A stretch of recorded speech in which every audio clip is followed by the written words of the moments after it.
Everyone wants to have the best credit rating they can. And if that rating happens to slip, it can be very upsetting. But what does it mean when America's credit rating is downgraded? Welcome to Economics Made Simple. For the second time in a little over a decade, Uncle Sam's been informed that he's not quite as good at credit risk as he used to be. To help us learn more about what happened and what it means, we've brought in a special guest. Hello and welcome back. Can you please explain to us what it means when America's credit rating is downgraded? Of course, let's dive right in. Rating agencies look at a host of macroeconomic and fiscal variables, as well as at a nation's political stability.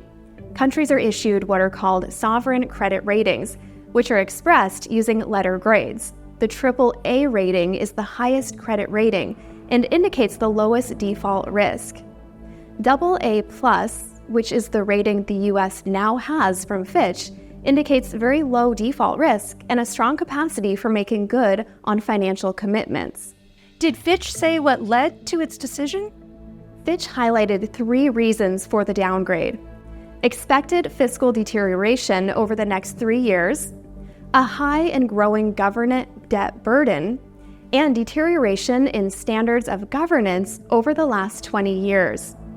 Among the many concerns specifically identified by Fitch include the constant debt ceiling standoffs over the last couple of decades, which Fitch says has eroded confidence in fiscal management. The agency also mentioned that the nation's high ratio of debt to GDP is a concern, as well as growing deficits at the national, state, and local levels. Have there been any significant consequences from the downgrade? That's a $1 million question. Interestingly, the downgrade didn't have an immediate significant impact on markets, including the Treasury market, which saw money continue to flow into it just as before. Experts say one reason the downgrade caused little obvious distress is because it did not reveal anything that we didn't already know. But that's not to say the downgrade is without significance. More broadly, in the view of one leading budget analyst, the downgrade is confirmation the U.S. is on an unsustainable fiscal path and serves as a wake-up call that we need to get our country's fiscal and political house in order. Well, that makes sense. This is something we should probably keep our eye on then.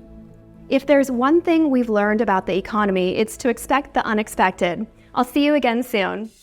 Well, that's all for today's lesson. If you enjoyed this video, please don't hesitate to hit the subscribe button and watch for more Economics Made Simple.